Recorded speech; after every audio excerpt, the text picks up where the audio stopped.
Even if there's just one single person, and maybe it's you, that said yes, yes, all the time, then this episode is just so worth it. Anxiety isn't chemistry, and walking away is self respect. So, why do we confuse chaos with love and the exact moment to walk away? Let's just cut the fantasy, shall we? Because you're not confused, you feel anxious, and you keep calling it chemistry. And you don't need another maybe. You need just one honest answer. Is this costing me my self respect? And if the answer is yes, the conversation is just over. And that's here it is, your clarity. So grab your coffee because this episode is not just going to be real, I think it's going to be the most personal one that I ever did.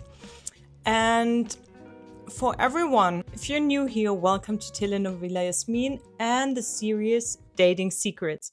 And if you come back because you loved episode, you already know that I don't sugarcoat anything here. And this is just, it's my telenovela and I can tell you whatever I want. And this time it comes from my own years of experience in dating. So, what we already said, I do have one question. So, why do we still call that love? Most heartbreak just doesn't come from rejection, it comes from how long we stay after.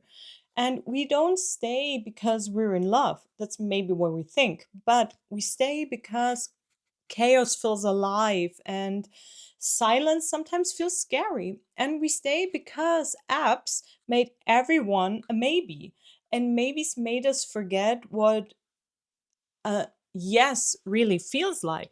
And we stay because being chosen seems so much safer than being seen alone. And we stay because the body also learned to chase the hit and call it spark. We call chaos chemistry and we call confusion potential. And why this topic matters so much, we talk endlessly about beginnings and rarely about endings, but endings are where the big three self worth, self respect, and self love gets measured. And you can meditate, you can journal, you can glow up all you want. If you keep entertaining the confusion instead of living these big three, you're telling life you're okay with less. So, shout out to everyone who messaged me after episode 7. And if you haven't seen it yet, then just click here and go back. We were talking about standards in episode 7, and here now this is the moment you live them. You step up and you live your standards. And real connection, it doesn't grow from noise. It grows in the space where you can be yourself, where you can breathe, where you can listen, and where you can feel safe enough to be honest. Let's just go a little bit deeper because, this is where most people get stuck, where love starts to feel like a test instead of a real connection. So, why does chaos feel so good? And why does chaos feel like chemistry? Like chaos is seductive. It flirts with your nerves, with your nervous system, and also it makes your intuition sound so dramatic. And the rush feels familiar, and familiar feels safe, even when it hurts. And that's the trap. Your body mistakes activation for attraction, and you think this feels alive. It must be the right thing. No, just no. It's your body saying danger disguised as desire. And then we mistake activation for attraction. Our body goes into alert. The whole dopamine, cortisol, adrenaline rush, like kicks in. And spikes feel exciting and spikes feel important and spikes feel like this must mean something. Guess what? It doesn't. And it just means you're activated. And what does activation look like in real life? I mean, how do you know when you're activated? So, most of the time you cannot focus after they texted you, or your appetite drops, your sleep gets shallow, your breath gets short, your mind runs simulations, your phone becomes a slot machine, and you replay small crumbs as if they are the proof.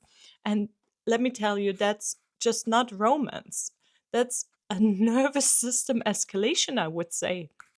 And we talked so much about chemistry in the last episodes, and a chemistry that is aligned. You feel calm, you feel present, you feel grounded, you still feel a little bit of curious, and that's, I would say, the good chemistry. But chemistry that really is just anxiety, you just feel restless, like you cannot relax, like you're waiting for something to just go wrong. And if your chest is tight, and then it's just not a butterfly, it's kind of a little bit broke. And does that sound familiar? Because that feeling where your body's buzzing, but your mind's already waiting for the next message. Be honest, have you ever called that kind of feeling chemistry?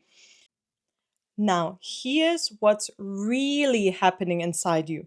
It's not emotionally, but physiologically, because your body keeps the score even when your mind romanticizes it. And when someone is inconsistent, your brain starts linking love with uncertainty.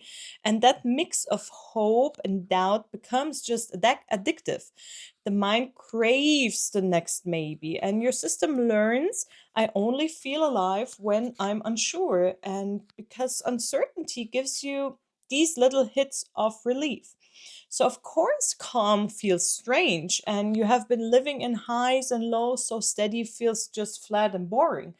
And you call it boredom, but it's it's actually peace, and you're just not used to it yet.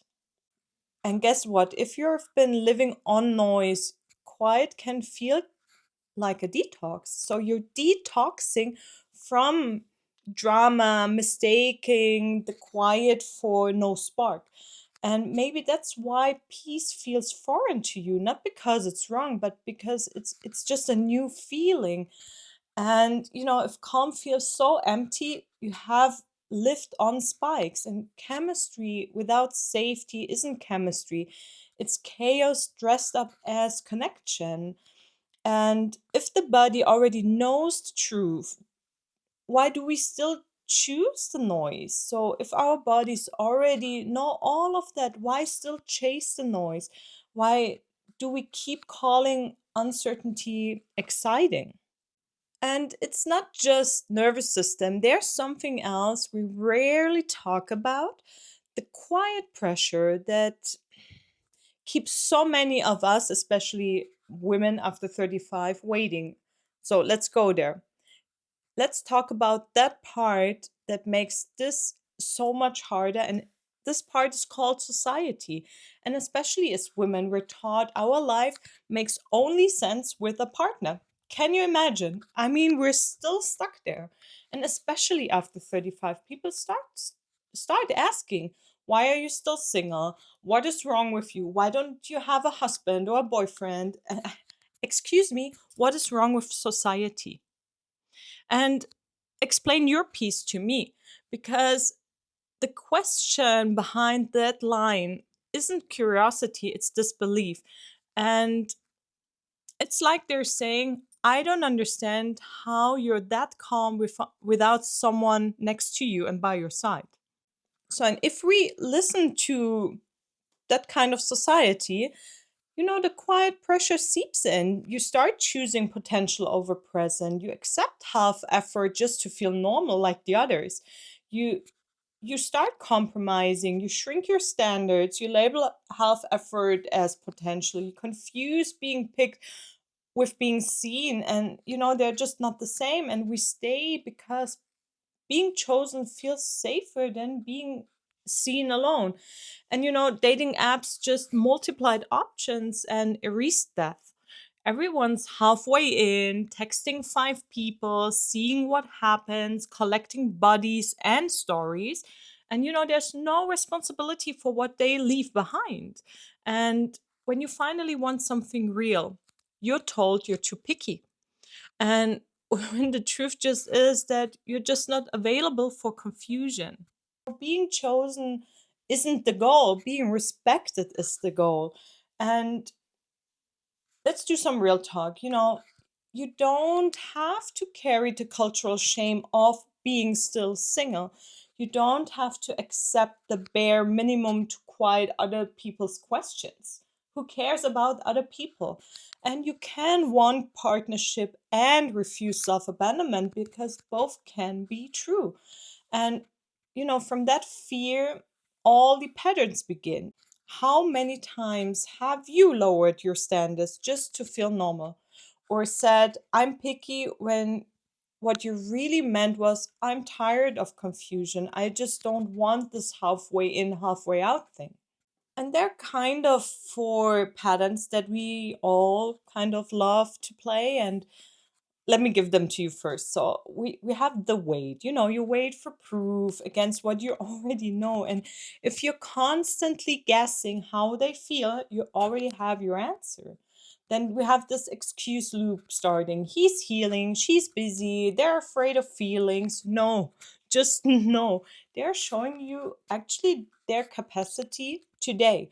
And for sure, you can wait for their potential to unfold, but please know one thing, and I really know what I'm talking about because I always do see the potential in people. I think that's why I became a yoga teacher, but also my private life. And let me tell you one thing, that a person's potential unfolds, it can take a lifetime, and it might not, it might never be the case. And then we chase, we double text, we overgive, we playing around them because we're then low maintenance. And that's just not connection. That's just self erasure. And, you know, sometimes I really, and when I think about it, it makes me really furious, to be quite honest. So, because you know what starts then? We reframe everything. We call tension passion. We call anxiety butterflies. We call uncertainty chemistry. And we call inconsistency, oh, the mystery guy or the mystery woman. Just please don't. And if you have to rename it to tolerate it, it's just isn't for you. And we all played at least one of these roles. Be honest. And the question is, when does it finally click? When do we stop analyzing and actually listen to, yeah, our own energy? And what finally makes us stop this pattern or all of these patterns? And I think it's always a personal turning point. You know, for me, it was just this one moment, and there was just another excuse and another look at myself in the mirror. And I thought, maybe I'm asking for too much. But then it hit me because I think when you have reached your limit of pain, then it's just over. You just leave, and nothing ever changes until you want to feel differently. And that's when I started changing things, because sometimes all of this confusion and anxiety that we think it's chemistry, it just doesn't feel good. Do you feel good when you're not able to sleep and not able to eat, and you're so uncertain that don't know what's coming next? And I think I had this breaking point when I truly asked myself, how do I want to feel? And don't get me wrong, because I asked this question myself like several times, and sometimes it's very tricky because, okay, I'll tell you a very private story of mine that I rarely do, but here we are. I met a guy, surprise. And in the beginning, everything felt so perfect. So, he was doing all the right things. He was fully in his male energy. So I think it was like a week in that I knew him, and he asked me out on a date. I even gave him my private number because as a yoga teacher, I do have two numbers, a work phone and private phone. And I rarely give the private phone number to just a random guy that I just met. But because everything felt so right, I just did it. And then, he planned the date, and while we were still talking, and I gave him my number, and we agreed on what we're doing. I agreed on the day, and then that's why we exchanged numbers. So he was like, "Okay, then I will call you and let you know when I'm going to pick you up." And I was like, "Yeah, sure. I'm looking forward to it." And he said, and then there was the first red flag. He said, "And you know what? You could also call me." And then I leaned over and I said, "When you're waiting for me to call you, you will just wait forever because that's not something that I do." And I think he wanted to test me because he didn't call. I didn't call. The date never happened. I went on vacation. I kind of actually a little bit forgot about it. So I came back from my vacation. I bumped into him on the street. So the spark was there again, the energy, like everything was feeling very alive. And he was about to go on vacation. So, second red flag. And it was like, I'm so busy because I am gonna go on vacation. I have to do this and that before, but when I come back, we'll figure something out. And to be quite honest, he asked me if I wanted to go on vacation with him. And I said no, because we know how the first date turned out. So I would never go on vacation for a first date, first of all. And second of all, I mean, when you don't match your words with your actions, there is quite a great possibility that this will happen again. So I said, no, I cannot. I just came back from vacation. I cannot go again. He's like, okay, then we'll figure something out when I'm back. Da da da da da. Let's just say it like this. There were one or two more red flags. I ignored all of them. And weeks later, the truth hit me hard in the face, hard. And I was a little pissed at myself, I have to be honest, because like I thought I was so good now. I did overcome all my anxieties and fears, and I didn't do any mistakes that I did in the past, and here we are again. And you know with him, I'm very grateful that this happened, because with him I learned one more thing that I thought I already had learned, but I kind of didn't. And with him, I really felt, not thought, felt that I'm just done earning peace and I will create it instead. And that was the shift, because, when you have that amount of self respect, self worth, and self love, then it just feels like oxygen. And once you taste that oxygen, you just can't go back to smoke. And that's just where the real shift happens, because this isn't about them anymore. It's about you and about the big three that I already mentioned: self respect, self worth, and self love.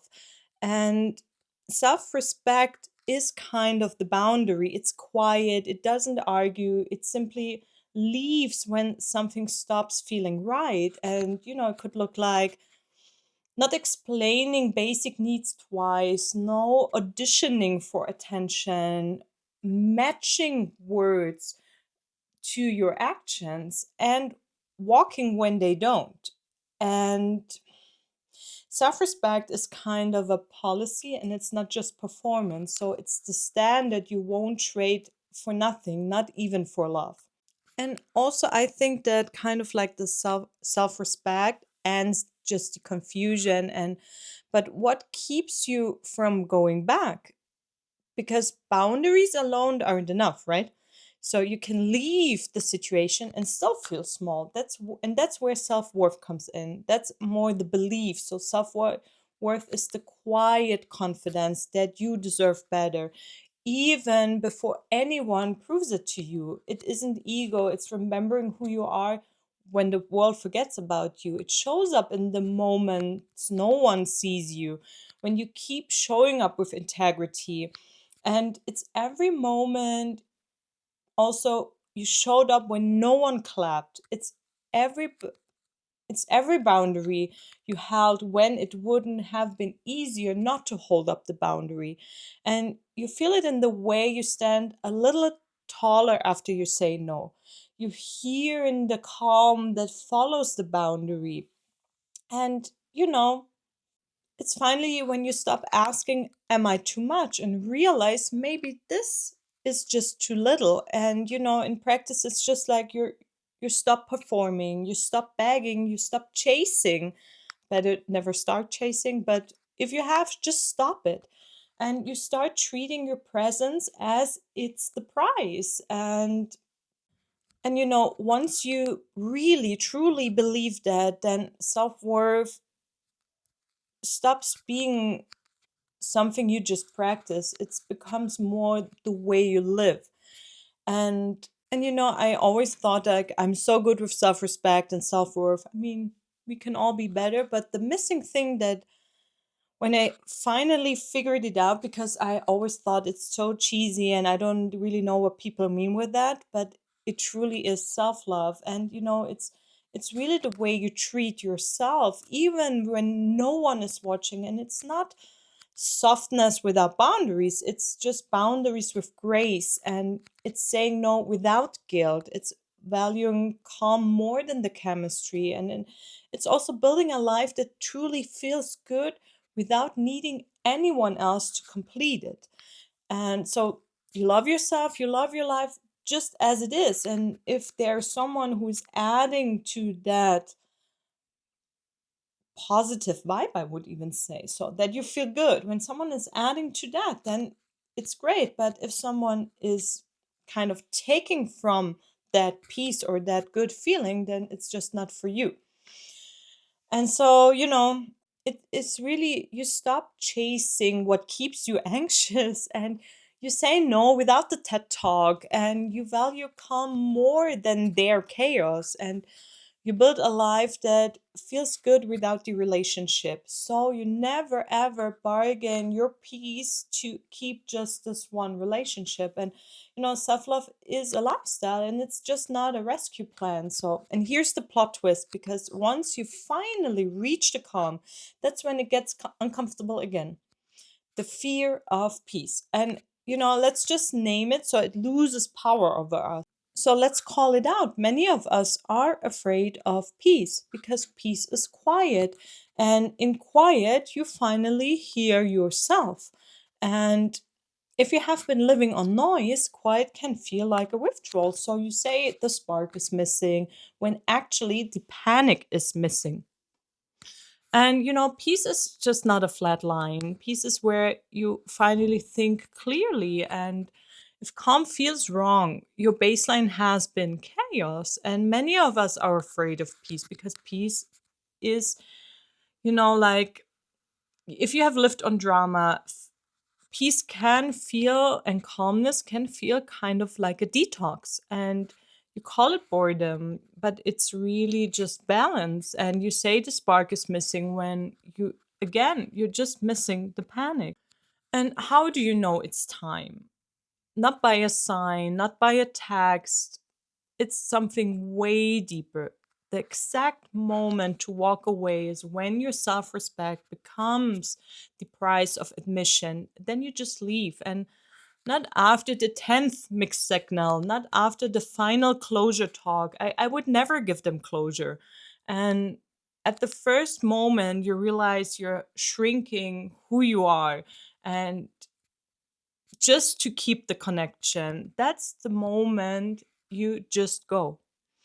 And I always think like if staying costs you your big three, especially the self-respect, then it's just over. And walking away doesn't have to be loud. It just has to be honest. And how to walk away? Maybe say less.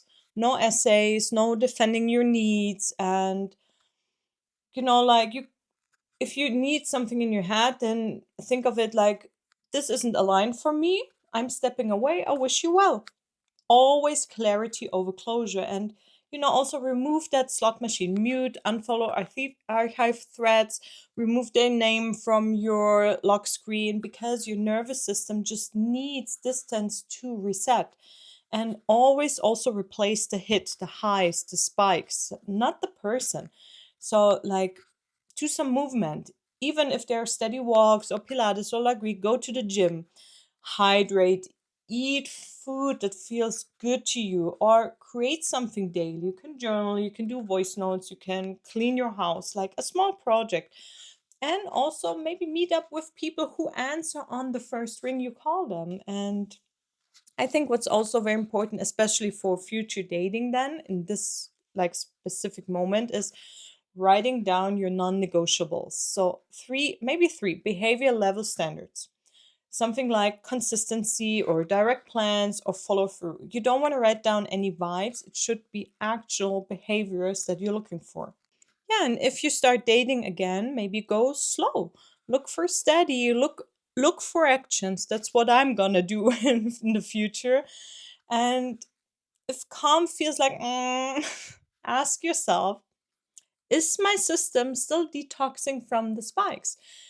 And please, please, please don't chase the hits. Just build new habits, because once you walk, something quiet begins. Like after the exit, you'll miss the spikes more than the person. That's just normal. You'll want to text when you're tired, lonely, or bored, and just don't. And you I mean, you know that you always remember the highs, never like the lows, but keep a note of the lows as well, that maybe you have been ignoring in the past. And always remind yourself, I didn't leave them. I left the confusion. And you're not lonely in this. You're just recalibrating. And missing the chaos is part of the healing process. And you measure the healing by small, tiny wins, like the first night you slept through, the first dinner you truly enjoyed without checking your phone, or you post something without checking if they liked it or have seen it, even worse.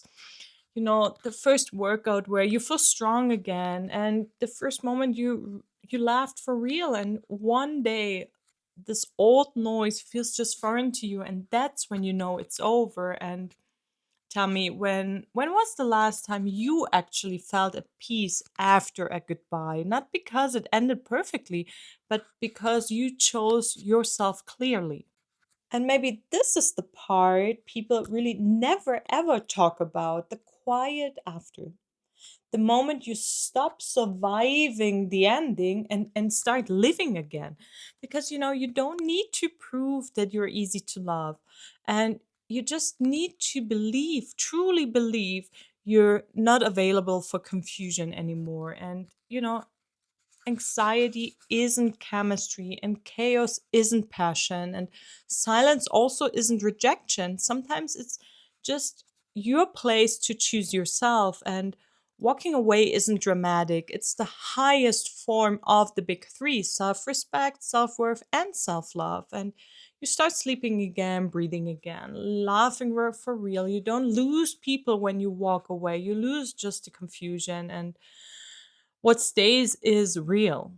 And when you're clear, you stop running after what's not. And yes, I believe in love, in real, true love. And even if it takes me a lifetime to find it, because I won't just settle for less, because I deserve it all. And I keep going, and I keep believing, and that's, I think, the biggest part, keep working on myself to become the version of me that's also the greatest thing you can do in your life, to work on yourself, to become that version of you that is so healed and so ready that when true love finds you, it will just be everything.